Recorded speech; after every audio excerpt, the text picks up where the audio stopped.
I am so happy to stand before you and have the opportunity to share a few words from the book of Matthew and one verse from Numbers. And more than anything else, it is truly a pleasure of mine to have the opportunity to just be with you. I've so much enjoyed our time together last night and so much enjoyed our Sunday school this morning. And more than anything else, I go so often back to a piece of advice that a colleague at work gave to me at a gathering. I have the opportunity to work at a faith-based university, and she said to me, anytime that you're in a big gathering, just take that moment to pause, physically drift yourself to the corner of the room, and just observe and see how blessed you are. And that's been a big part of what I've had the opportunity to do, and I try to make that little effort at family gatherings, and last night, just drifting apart, seeing it, just taking that quiet moment of 10 seconds to just look at the family and friends of God.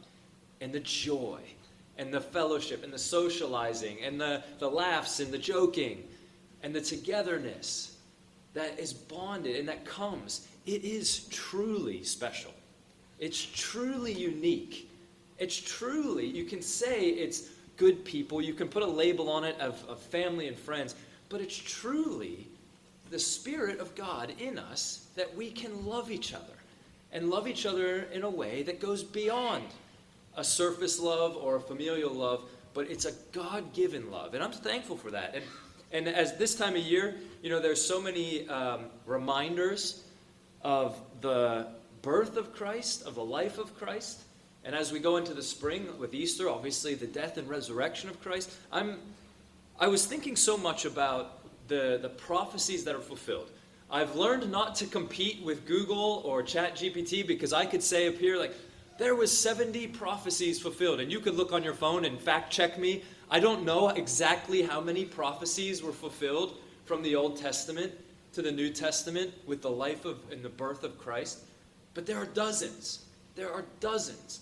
And one of the ones that I was thinking about recently was the star in the sky, because we reference it so many times. And there was a recent kids movie about it, The Star, and it travels from the perspective of the donkey. I'm not going to go into all that, but I will say the star in the sky is more than a guide. That's the title that we'll have for the sermon. So right now, turn to someone and say, the star in the sky was more than a guide. Tell someone, convince them, remind them, interact with them, smile at them. Very good. All right. So now you're with me. I'm going to start. We're going to look at the passage. And this is a passage that we know well. It's only documented in Matthew. And from what we know historically, Matthew was a detail-oriented person. He was the tax collector. He was the accountant. He was the numbers and details guy. And he wasn't doing it for his own good. He was doing it for the Roman thing that it was. The conquerors, the dominant force, he was employed by them. And he left that to follow Christ. So Matthew chapter 2, verse 1, it reads like this. And you can read the King James Version. I'll put it in a little bit of modern. Now when Jesus was born in Bethlehem of Judea, in the days of Herod the king, behold, there came wise men from the east to Jerusalem. We'll read through it. And the wise men said, where is he that is born King of the Jews? For we have seen his star in the east, and we are come to worship him. And when Herod the king heard these things, he heard what the wise men said, he was troubled, he was bothered, he was annoyed, and all of Jerusalem with him. And when he had gathered all the chief priests, he gathered the scribes and the people. This was his cabinet. He gathered his advisors, his counselors. He demanded of them to find out where Christ would be born. And this council, these chief priests, these top informants, these informed and knowledge of the day, of the socio-political thing, of all of Judea, said, it's written by a prophet. And verse 6, that thou Bethlehem in the land of Judah, that thou art the least among, this is the prophecy, the least city amongst the princes of the cities of Judea, for out of you will come a governor, and thou shalt rule the people of Israel. So Herod's get the information from his chief priests that there's a prophecy that out of Bethlehem is going to become the chief governor. And Herod, when he had privately called these wise men, and he inquired them, he said to the wise men, "Search diligently what time that star appeared, and go find him." And he sent the wise men to Bethlehem and said, "Go, search diligently for the young child, and when you have found him, bring me word again, bring word back to me, that I may come and worship him also." Verse 9. And when the wise men had heard the king, they left, and lo, the star which they saw in the east, they went until the star was right above, and where it stood, the young child was. And the 10th verse reads, we'll go to 12. And when they saw the star, they rejoiced with exceedingly great joy. And when they were come into the house, they saw the young child with Mary and his mother, and fell down and worshipped him. And when they had opened their treasures, they presented him with gifts, gold, frankincense, and myrrh. And being warned of God in a dream that they should not return to Herod, they departed unto their own country another way. And that's where we'll pause and just take that snippet of the story. From here on out, we read in the account that an angel goes to Joseph and warns Joseph to leave and flee to Egypt, because Herod is about to enact one of the most heinous things he's done in his whole reign, to kill all firstborn young children. And so in the story, we get a few things here. And I'm going to take a moment to unpack and just talk logistically about what happened. We have the hindsight of looking back in 2024. And there are many that have studied the scriptures and things like that. We're not going to get into a ton of the details, but I'll say this. If you do a surface level search of what's out there and the thoughts around this star, the Christian community, the community of faith, believes that this star was a miraculous sign of a prophecy unfolded.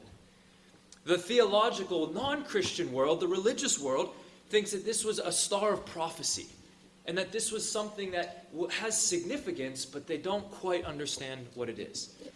The scientific world, if you do a little bit of scratching beneath the surface, they think that this is a celestial event that was a planetary conjecture, where something changed in gravity and it moved, or a double oscillation where two things moved to make a new visual in the sky, or even a supernova.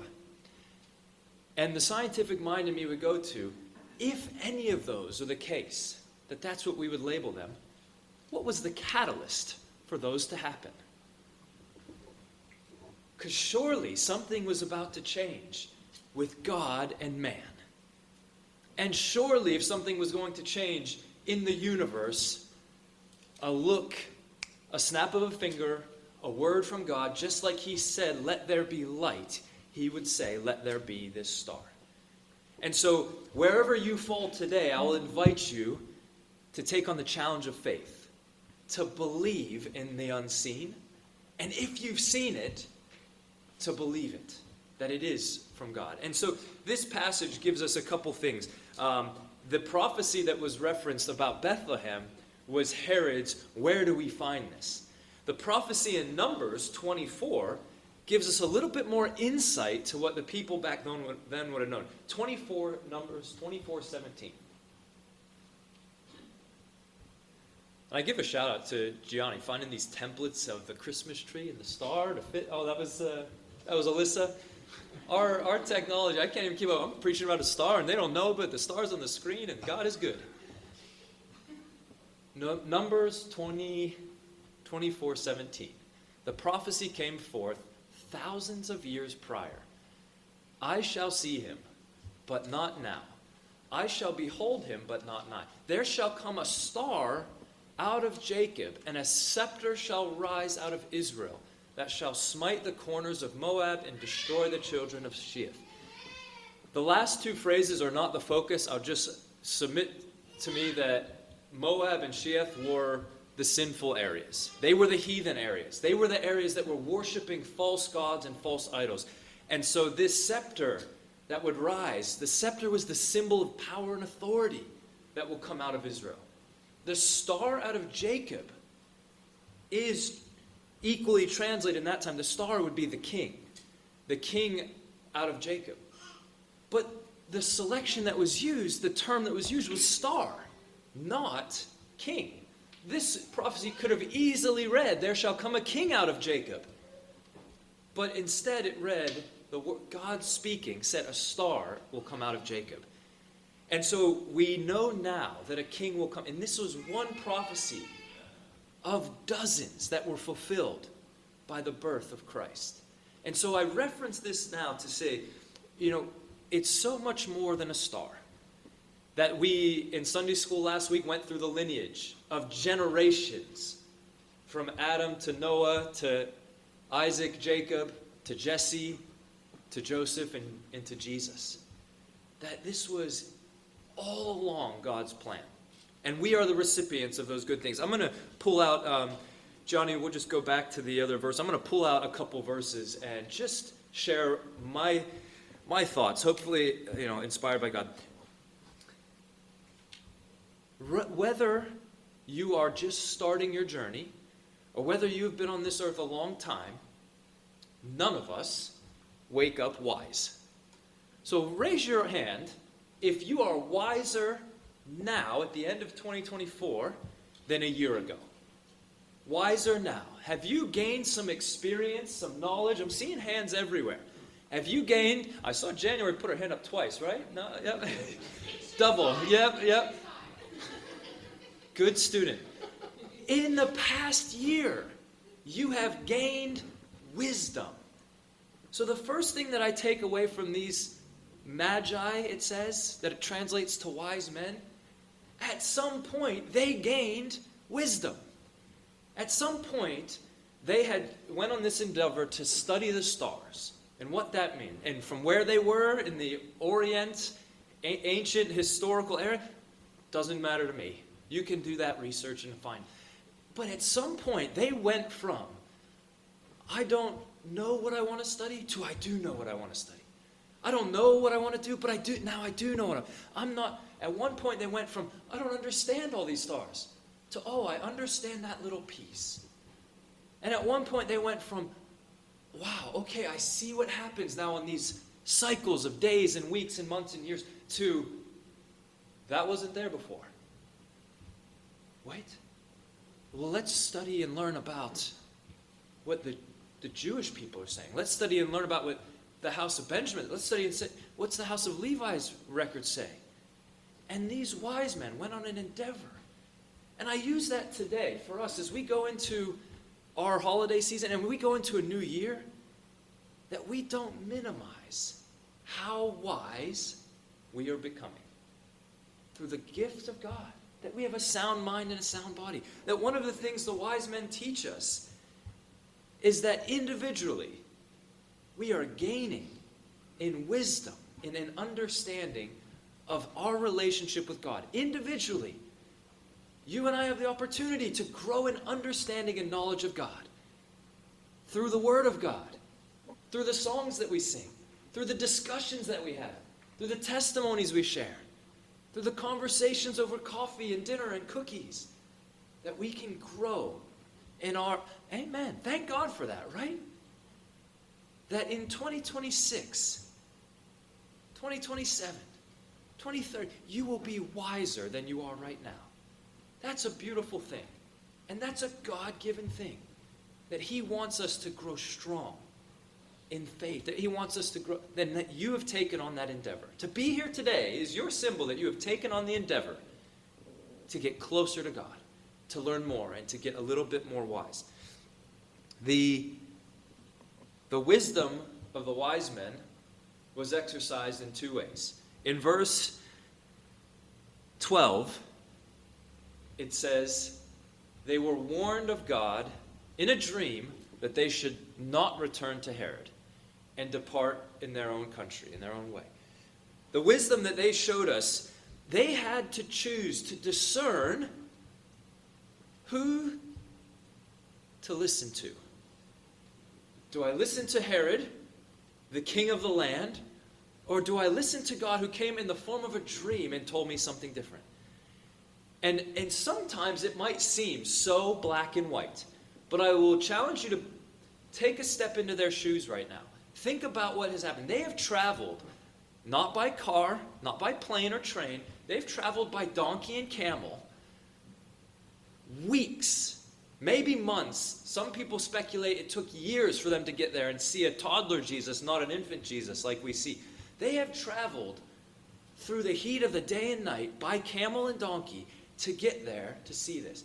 And when they met first with the king of the land, who, his word goes, if you owed him taxes, he took your money. If you spoke out of it, he took your life. To put ourselves in their shoes, that when this dream came, they had to make a decision. They had been commanded by the king to return and tell him the word about this little Messiah, this little governor, this little king of the Jews, this king of Israel. And now, on the other hand, they're warned of God they should not return. And I think that's such a applicable thing for our life.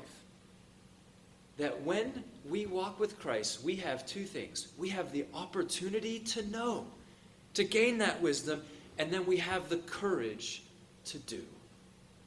And that's where I'll bring it to you and I today. The courage to do. When it comes in a dream, when it comes in a spirit, in a gift of the Spirit, that we would have the courage to do. But equally important, when it comes from the utterings of the Spirit in our heart, that we would have the courage to do that too. Oh, and I'm so blessed by your testimonies. The times that we hear. Just this past week, Christine was saying, we're on, and you, I know you're there too. We're on 95. And the car in front of us slams in their brakes. And the one in front of them slammed on their brakes. And we slammed on our brakes. And I looked in the rearview mirror, and there was a car behind me. And they slammed on their brakes. And thank God they didn't hit me.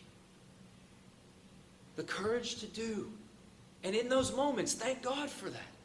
The courage to do. When you see someone, I remember being in school. And I may have shared this once or twice. I remember being in school, being about 16. And you know those years. Those were brutal of any time. Throw in cell phones and TikTok and Facebook and everything else, and it gets even more brutal. I remember being 16, and there was a neighbor guy who lived up the street. And to give stereotypes, he was in chess club, he was in math club, he was in robotics club. And I was on the soccer team as a captain. And me and my friends, we would hang out at school and lunch, and they would pick on him and berate him.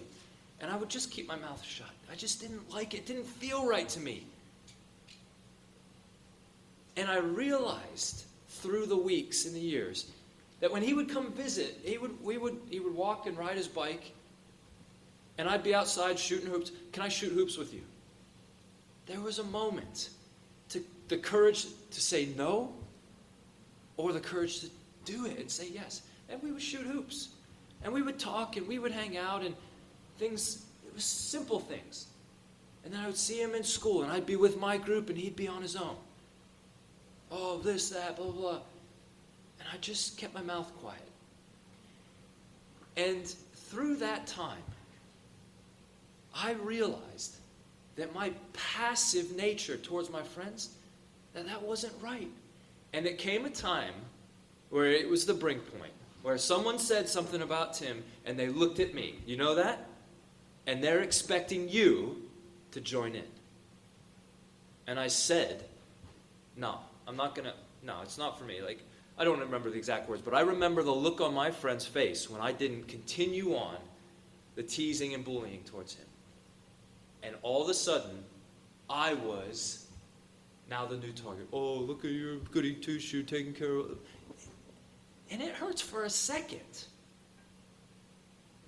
But it's so much better when you don't feed into it. And maybe that's high school, maybe that's college, maybe that's workplace. But the courage to do. You know what happened full circle? 2 years later, Tim was going for his Eagle Scout. And he had a project. And he came to me and said, for my senior project to graduate from Boy Scouts to Eagle Scouts, is I want to build a soccer wall at the park where you can kick the ball against the wall nonstop. You don't have to chase the ball and stuff like that. Would you tell me the sizes and the dimensions and everything? And I was floored. Because a seed and a thought and a passive not taking part in that, to actively standing and doing something courageously, moved him that he wanted to give back to a way. And it wasn't all about me. There was a couple other guys that their hearts had softened and changed over the years. And I use that as a simple level example that when we faced with this, that we would be courageous to do. The last part of this passage that I'm going to share with you is, it's the juiciest stuff. Verse 11.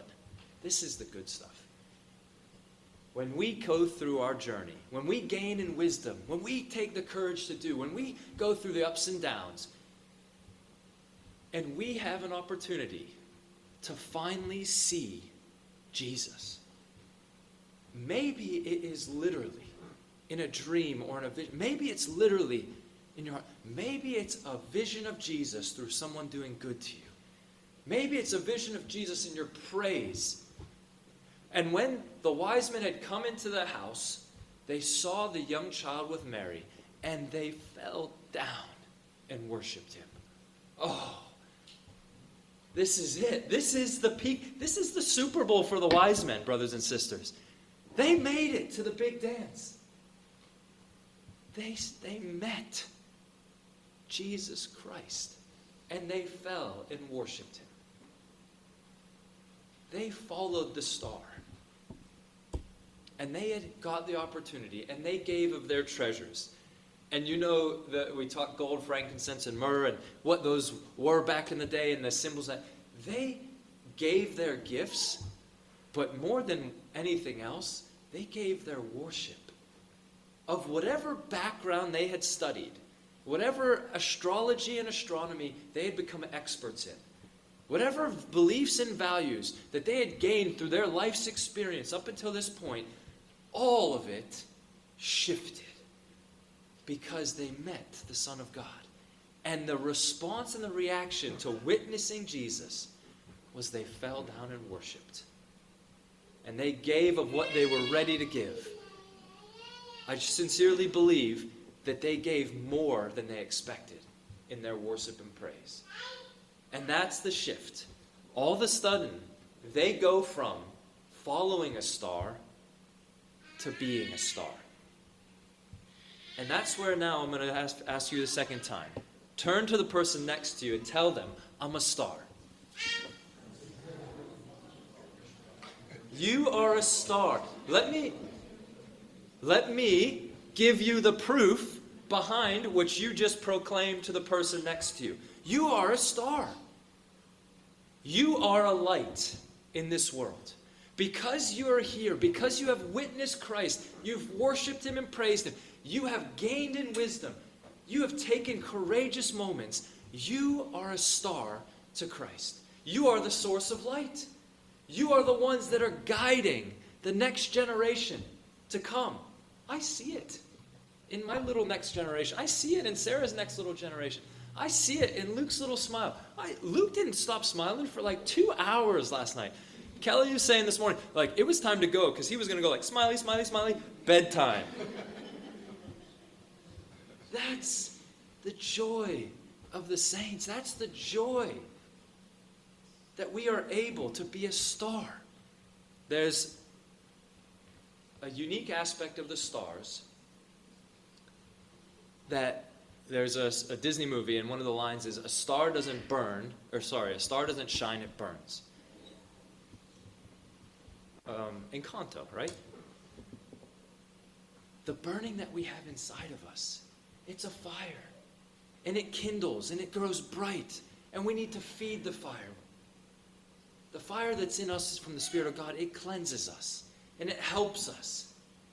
And it gives us a passion and a drive to continue to do good. But you're a star. And I'm a star in the story going forward.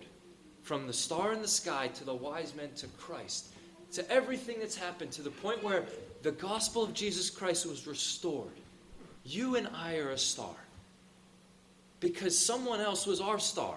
One of our grandparents was our star. And they passed that to you and to me. There's a phrase going on now in pop culture that I don't really understand all of it, but it's called the main character energy. And with this main character energy, I got one laugh. The main character energy is that you are the confident, self-assured, taking charge of your life character. And the shadow side of the main character energy is that you're vain and selfish and it's all about you. Oh, we are a star. But God is the main character. So any source that comes from us that shows life, it's from God. Anything good that we do, it's from God. And when we take that and shine and point it back to Him, oh, our flame grows. And when it feels like we make mistakes or we make step backs or we lose that moment of wisdom and we do something we shouldn't have done, maybe the flame gets a little bit dark. Maybe it's gone so far where you feel like you've got no way back and you feel like your flame is out. Let me tell you, there's a spark. That's not part of the sermon. Don't worry about that.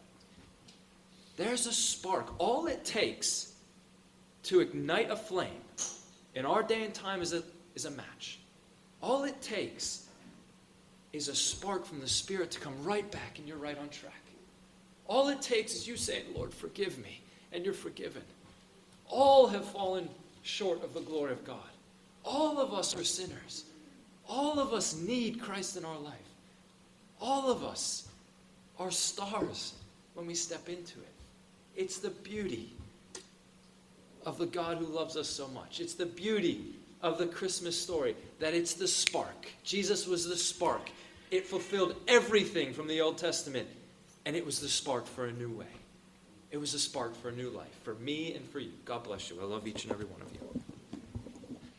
I enjoyed the words that the Lord gave us today, and it's a story that I think we've all probably heard many times, and I think I just like to relate it sometimes to ourselves. And sometimes we maybe think we can relate to the story, and sometimes we can't. And I think in this story, I think we can relate probably more than we think.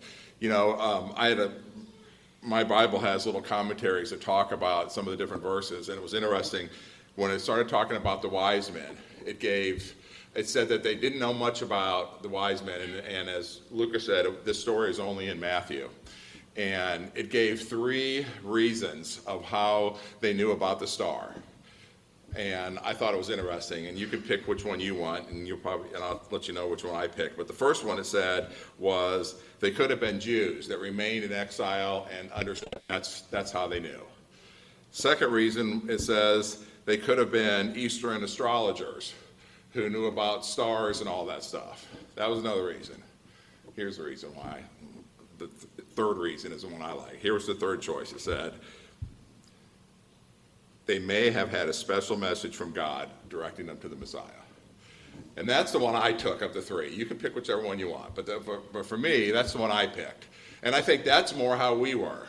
You know, if you think about your walk with God and society today and how other people think about their walk with the Lord, it's kind of an interesting passage. You know, in these wise men traveled thousands of miles to get to the point to where they saw Christ with joy. They worshiped Him, you know, and you went through the whole story that our brother went. That's how if you read this story, that's how they went through.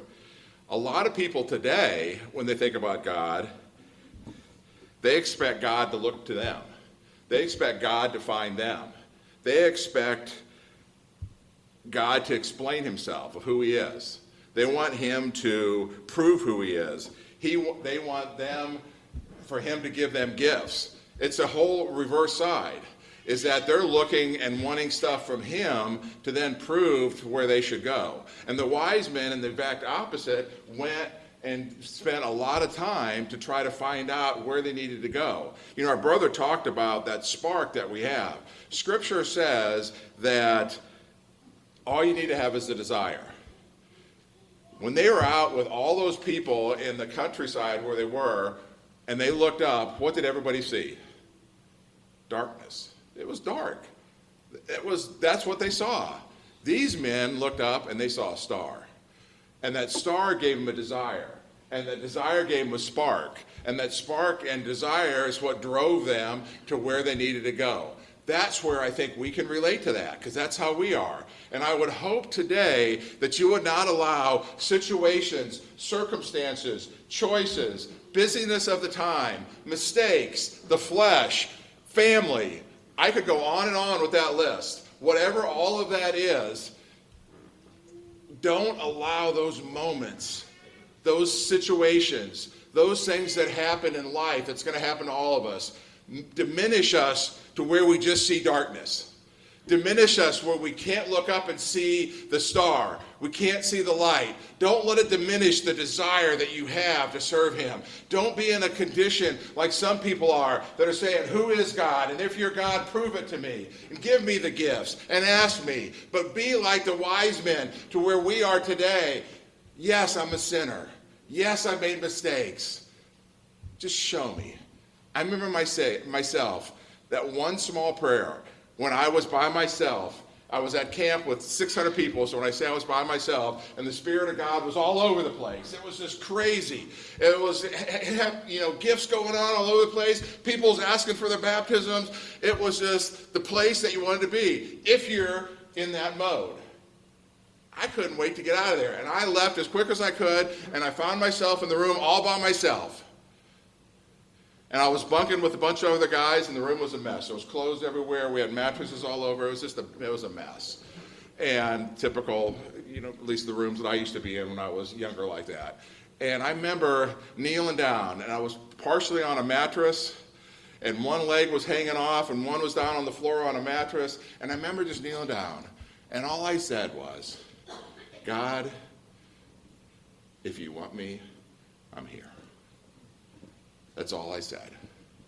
And we've had many other talks before that, trust me. Him and I had a lot of talks. And I probably was in maybe one of those one or two of the other as far as asking God for all this other stuff. But that time it was just like, that's all I said. And then I went back in the meeting, and my life changed forever. Because I made a commitment that evening to serve Jesus Christ. And my life is... I think of my life many times about how it was and how it is, and I don't deserve any of it. And I only say that because sometimes we don't think we're wise enough. Oh, I couldn't be a wise man. Sometimes I don't have enough faith. I'm not going to pray because I made a mistake. He's not going to hear my prayer. I'm not going to be able to do that. I can't serve him because of all these other things. And I used to have a list of what I would give up and what I would gain. I used to do that. I mean, I'm telling you, the cycles that I went through in my head will drive you nuts if I was to tell you all the things that I went through over and over and over.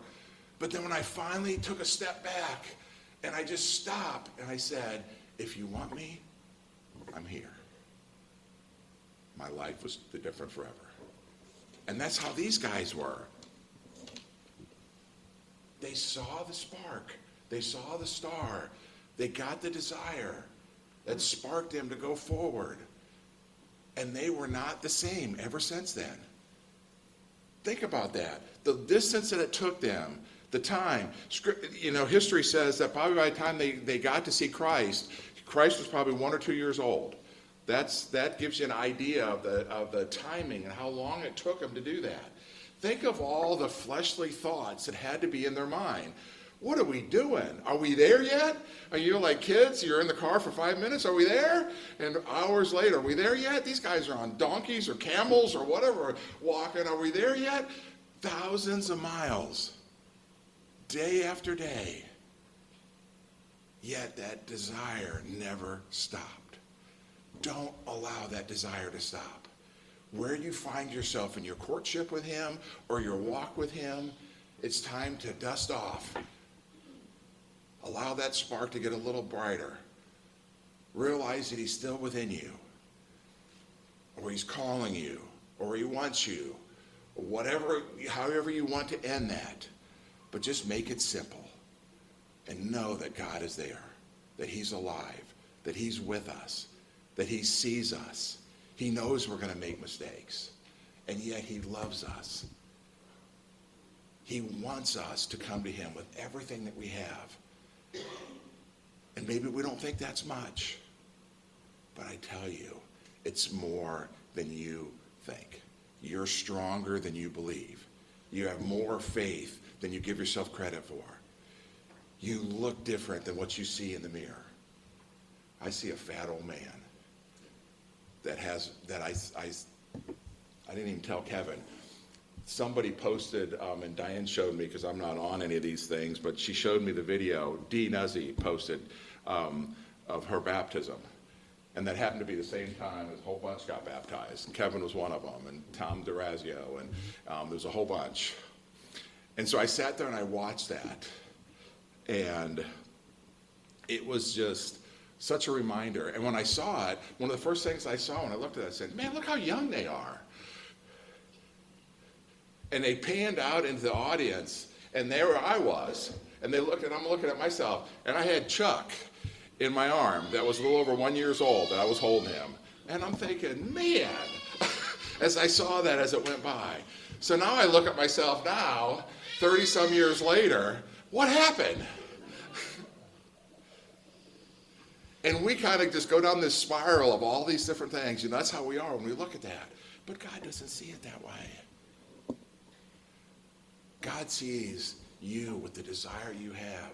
God saw me when I was making mistakes. God saw me and said, I've got to die to give Chuck an opportunity. And when I made that commitment, when I just said those small words, if you want me, here I am. At that point, I didn't care about what I was going to have to deal with at home. I didn't care about my family not being in church. I didn't care about anything else other than that was mano a mano. God and I. God, if you want me, here I am. And I'm telling you, that's as simple as it is. Don't complicate it any more than that. Let's move on together.